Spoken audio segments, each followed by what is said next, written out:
Hello students, कैसे आप। मैं आपको पढ़ा रहा हूँ क्लास नाइन्थ पॉलिटिकल साइंस के चैप्टर 2, जिसका नाम है कॉन्स्टिट्यूशनल डिज़ाइन। तो आइए, आपका स्वागत है आनंद सर एसएसटी पॉइंट के इस सेशन में। मैं आपको आज इसका 5वां पार्ट लेकर पढ़ाऊँगा, जो पॉइंट है guiding values of the Indian constitution. जो भी संविधान दुनिया में बनता है उसके कुछ आदर्श होते हैं, उसको गाइड करने वाले कुछ सिद्धांत होते हैं, उसकी अपनी एक फ़िलॉसफी होती है। तो हमारे भारत के संविधान की भी अपनी फ़िलॉसफी है, और ये जो फ़िलॉसफी है उसको समझने हम कैसे समझेंगे। तो जो भी हमारे नीति निर्धारक लोग थे, जो हमारे संविधान निर्माता थे, या जो आज़ादी के आंदोलन में विचार पैदा हुए थे, उसके मंथन से जो सोच विकसित हुई थी वही हमारे संविधान के गाइड वैल्यूज बने। हालांकि महात्मा गांधी हमारे संविधान सभा के मेंबर नहीं थे, लेकिन उन्होंने अपना जो संविधान के संदर्भ में विचार था उसको 1931 में छपे अपने मैगजीन यंग इंडिया में प्रसारित किया था। वह अपने इस संविधान के बारे में, भारत के संविधान के बारे में कहते हैं I shall strive for a constitution which will release India from all thraldom and patronage.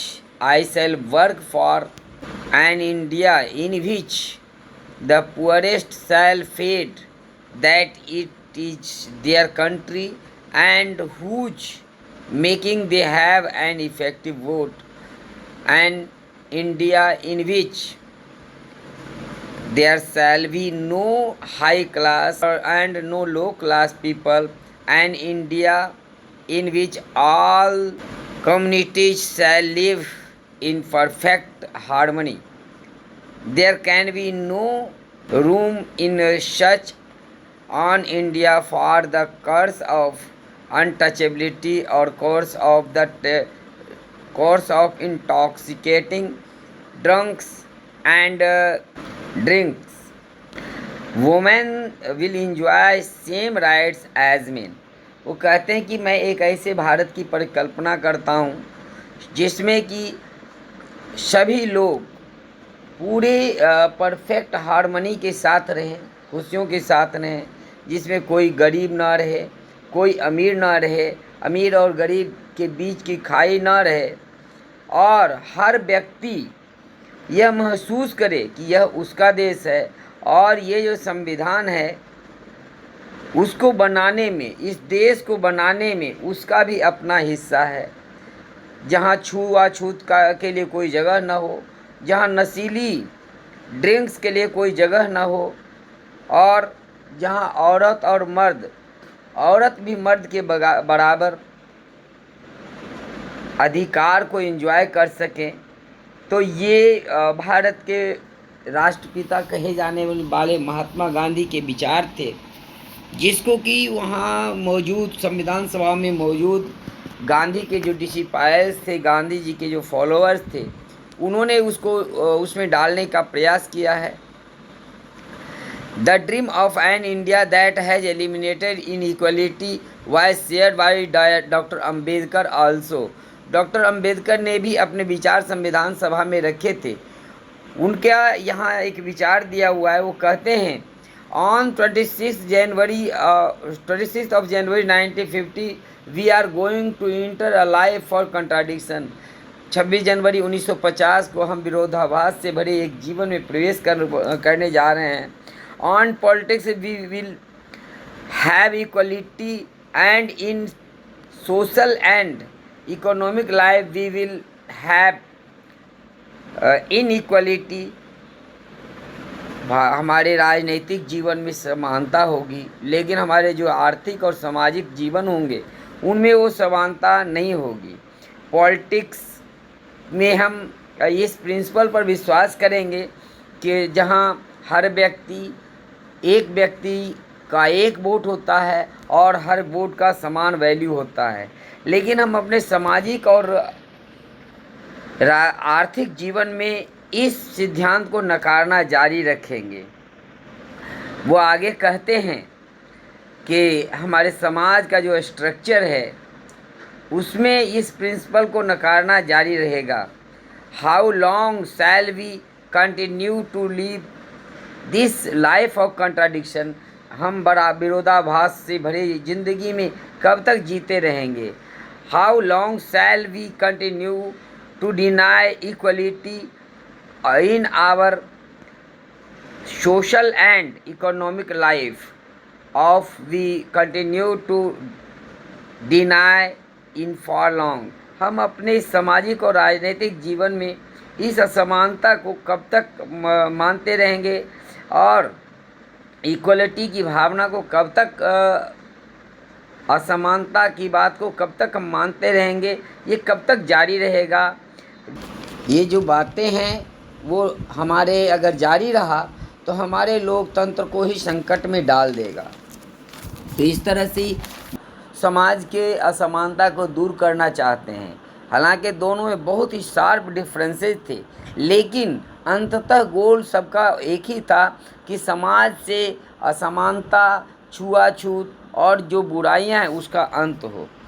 Pandit Jawaharlal Nehru भी 15 अगस्त 1947 के मध्य रात्रि को एक प्रसिद्ध भाषण संविधान सभा में दिया था, जो ट्विस्ट ऑफ डेस्टिनी के नाम से प्रसिद्ध है। वह इसमें कहते हैं, ट्विस्ट ऑफ डेस्टिनी में कहते हैं कि long years ago we made a twist of destiny and now the time comes when we shall redeem any our leases, not wholly or in full measures but very substantially। वो कहते हैं कि बरसों पहले हमने नियति के साथ समझौता किया था और अब वक्त आ गया है कि हम अपने वायदों पर अमल करें, पूरी तरह या हर तरह से नहीं तो काफ़ी हद तक। घड़ियाँ जब 12 बजने का संकेत करेंगी और तब पूरी दुनिया सो रही होगी और हमारा देश एक नए युग में प्रवेश कर रहा होगा। हम सबके जीवन में एक समय ऐसा आता है जब हम पुराने को छोड़कर नए जीवन में प्रवेश करते हैं। वो कहते हैं कि freedom and power have long responsibility, जो स्वतंत्रता होती है और जो पावर होता है वो एक नई जिम्मेवारियों को लाता है। कि आज़ादी और स्वतंत्रता जिम्मेवारियां लेकर के आती है। आज ये जो संविधान सभा है और जो भारत के संप्रभु भारत के लोग हैं उनके सामने एक चुनौती है। हमने जो दुखों को झेला है, जो प्रसव पीड़ा को झेली है, उससे दिल हमारा भारी है। आज भी कुछ पीड़ाएं हमारे साथ हैं, लेकिन फिर भी जो अतीत है वो बीत चुका है और भविष्य हमारे सामने है। वो कहते हैं कि यह भविष्य बहुत सुस्ताने या आराम करने का नहीं है, बल्कि वायदों को पूरा करने के लिए निरंतर प्रयास करने का है, जिन्हें हमने अवसर दिया है। और एक शपथ हम आज भी हमें लेने होंगे, भारत की सेवा करने का अर्थ है दुख और परेशानियों में पड़े लाखों करोड़ों लोगों को की सेवा करना। इसका अर्थ है दरिद्रता और अज्ञान का, बीमारियों का और अवसर की असमानता का अंत होना। हमारे युग के महान आदमी की ये कामना है कि हर आँख से आंसू पोंछना है। हर आँख संभव है, यह काम हमारे भर से पूरा ना हो, पर जब तक लोगों के आंखों में आंसू हैं, कष्ट हैं, तब तक हमारा काम पूरा नहीं होगा। ये विचार थे भारत के प्रथम प्रधानमंत्री पंडित जवाहरलाल नेहरू के। तो हमने महात्मा गांधी, अंबेडकर और पंडित नेहरू के इन विचारों में देखा कि आखिर वो कौन से मूल्य थे वो जो संविधान सभा को प्रेरित कर रहे थे, संविधान निर्माताओं को प्रेरित कर रहे थे, तो वो जो सिद्धांत था वो था कि यहाँ के जो सबसे निचले तबके के लोग हैं, जो गरीब हैं, जो महिलाएं हैं, उनको अधिकार दिलाना और सबको एक समान बनाना, जहाँ अमीरी और गरीबी की खाई ना हो, जहाँ सिर्फ राजनीतिक नहीं बल्कि आर्थिक और सामाजिक अधिकार भी सबको एक समान हो। तो ये कुछ सिद्धांत जो थे जिसके आधार पर हमारे देश के संविधान निर्माताओं ने संविधान का निर्माण किया। अब हम देखेंगे यहाँ पर कुछ देशों के संविधान के बारे में दिया हुआ है, जैसे साउथ अफ्रीका का संविधान है, ये और अमेरिका का संविधान है। तो इन सब संविधान की भी शुरुआत हम भारत के लोग, जिस तरह से हमारे संविधान में दिया हुआ है उसी प्रकार से सभी देश के संविधान में शुरुआत होता है। जहाँ आपको पता है कि जो प्रिम्बल होता है किसी भी देश के संविधान का, वह संविधान का सबसे महत्वपूर्ण चीज़ होता है, और उस प्रिम्बल में उस संविधान का निचोड़ दिया रहता है। तो इस संविधान के बारे में आप पढ़ लेंगे। यहाँ हम अपने भारत के संविधान का जो प्रिम्बल है उसकी हम थोड़ी विशद विवेचना करना चाहेंगे और समझेंगे कि हमारे भारत के संविधान, जिसको संविधान का कुंजी भी कहा जाता है, वो क्या कहता है। Let us read the preamble of our constitution very carefully and understand the meaning of each of its keywords। आइए देखते हैं हमारे संविधान के प्रिम्बल में क्या कहा गया है और उसके हर वर्ड का क्या मतलब है। प्रिम्बल यहाँ दिया हुआ है भारत के संविधान का, आप ये देख सकते हैं कहा गया है, और मैं इसके हर एक एक शब्द की विवेचना करते चलूँगा। सबसे पहला जो सेंटेंस शुरू होता है, we the people of India, हम भारत के लोग। दरअसल ये संविधान किसका है, तो भारत के लोगों का है और भारत के लोगों के द्वारा बनाया हुआ है। तो ये संविधान भारत के लोगों को समर्पित है। Having सोलमनली resolved a constitute India into a sovereign socialist secular democratic Republic, Bharat को एक संप्रभुता संपन्न समाजवादी धर्मनिरपेक्ष लोकतांत्रिक गणराज्य बनाते हैं।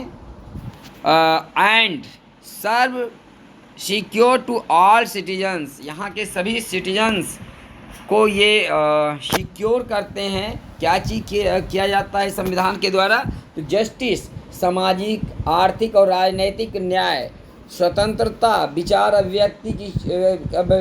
अभिव्यक्ति एक्सप्रेशन, बिलीफ, फैथ और वर्शिप की स्वतंत्रता और समानता, स्टेटस की समानता, सबकी अपॉर्चुनिटी की समानता, और इन सभी लोगों में भ्रातृत्व की भावना को बढ़ाने के लिए to promote among them all fraternity, assuring the dignity of the individual and the unity and integrity of the nation। Bharat की एकता और अखंडता को बढ़ाने वाली, भाईचारा को बढ़ाने के लिए in our constitute assembly this 26th day of November 1949 do hereby adopt an act and give to ourselves this constitutions। हम अपने इस संविधान सभा में आज दिनांक 26 नवंबर 1949 को इसे अधिनियमित, आत्मार्पित और समर्पित करते हैं। यह भारतीय संविधान का प्रिम्बल है जिसको हमने बताया।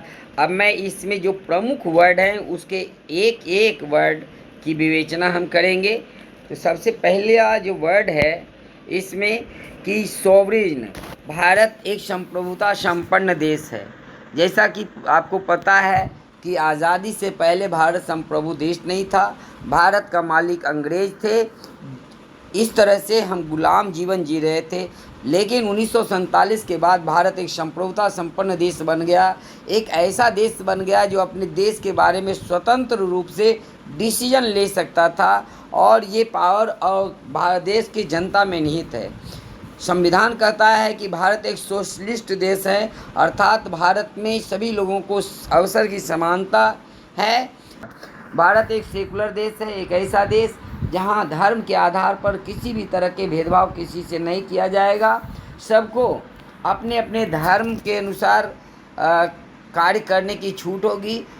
किसी को भी अपने धर्म का प्रचार करने का छूट होगा। कोई भी व्यक्ति अपना धर्म बदल सकता है। इसके साथ भारत एक डेमोक्रेटिक रिपब्लिक होगा। भारत लोकतांत्रिक देश होगा। यहाँ की जो सत्ता की ताकत है जनता में निहित है। और भारत एक रिपब्लिक भी देश है। यहाँ के जो हेड ऑफ द स्टेट यानी राष्ट्रपति हैं वो भी एक चुने हुए व्यक्ति होंगे। कोई जन्म से राजा हमारे देश में नहीं होगा। और यहाँ के सभी लोगों को न्याय सुनिश्चित करना भारतीय संविधान का प्रमुख दायित्व है। सामाजिक, आर्थिक, राजनीतिक न्याय, सभी तरह के न्याय को भारतीय संविधान सुनिश्चित करती है। देश के सभी लोगों को विचार व्यक्त की स्वतंत्रता, अपने विश्वास की स्वतंत्रता, अपने पूजा पाठ की स्वतंत्रता देती है। साथ साथ सभी लोगों को समान अवसर प्राप्त करने की स्वतंत्रता देती है। साथ साथ भारत के संविधान सभी लोगों में भ्रातृत्व की भावना को बढ़ाती है। और इसका प्रमुख उद्देश्य है क्योंकि भारत की एकता और अखंडता को बनाने के लिए देश के लोगों के बीच में भाईचारे का होना बहुत प्रमुख है।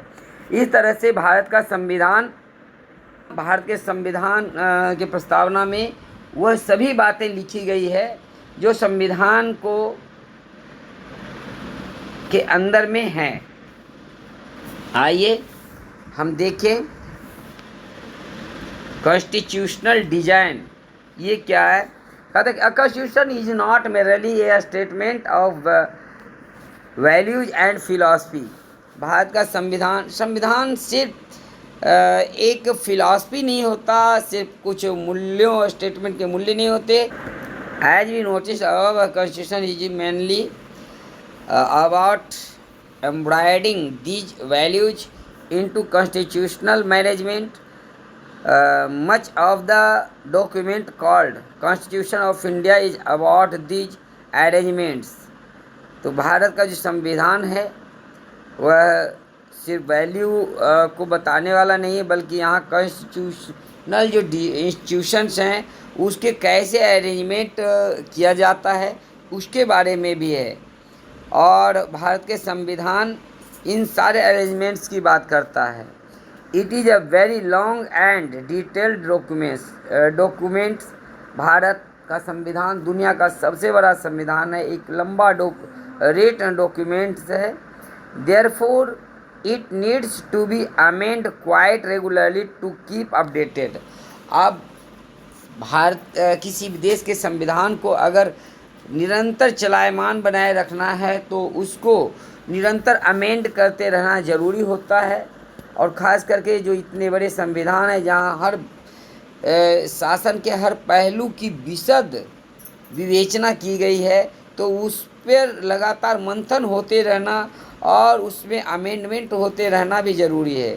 जो संविधान निर्माता थे उनके भी ये विचार थे कि ये जो डॉक्यूमेंट्स है यह लोगों के विश्वास के अनुसार परिवर्तित होना चाहिए। वो इस बात को जानते थे कि भारत के संविधान को इतना सख्त नहीं होना चाहिए कि उसे बदलाव बड़ा मुश्किल हो। इसलिए उन्होंने ऐसे प्रावधान किए जिससे कि संविधान में टाइम टू टाइम चेंज हो सके। इसको संविधान के इस प्रावधान को कॉन्स्टिट्यूशनल अमेंडमेंट्स कहा जाता है, संविधान संशोधन कहा जाता है। तो संविधान जो उस समय बना उसी समय लोग को पता था कि परिस्थितियां बदलते रहती हैं और परिस्थिति के अनुसार संविधान के प्रावधानों में परिवर्तन अनिवार्य होता है। इसलिए उन्होंने संविधान में संशोधन की प्रक्रियाएं भी रखी। और आपको पता है 100 से अधिक संविधान में संशोधन अब तक हो चुके हैं और यही कारण कि भारत के संविधान अब तक एक लिविंग डॉक्यूमेंट्स की तरह बना हुआ है। Constitution describes the institutional arrangements in a very legal language. Bharat के संविधान में जो भी इंस्टीट्यूशनल अरेंजमेंट्स किया गया है वह बिल्कुल लीगल लैंग्वेज में, कानूनी भाषा में किया गया है.